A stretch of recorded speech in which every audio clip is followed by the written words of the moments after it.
జమిలీ ఎన్నికలకు కేంద్ర కేబినెట్ గ్రీన్ సిగ్నల్ ఇచ్చింది. గతంలోనే కోవింద్ సిఫార్సులకు ఆమోదం తెలుపగా తాజాగా కేంద్ర కేబినెట్ సమావేశంలో దీనికి ఓకే చెప్పింది. దీంతో పార్లమెంటు ముందుకు జమిలీ ఎన్నికల బిల్లు రానుంది.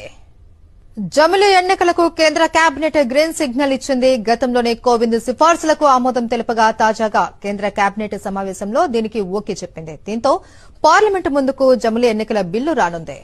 రైట్, ఇదే అంశానికి సంబంధించి మరింత సమాచారాన్ని మా ప్రతినిధి వెంకటేష్ అందిస్తారు. వెంకటేష్, కేంద్ర cabinet one nation one election బిల్లుకు ఆమోదం తెలిపినట్టు సమాచారం ఉంటుంది.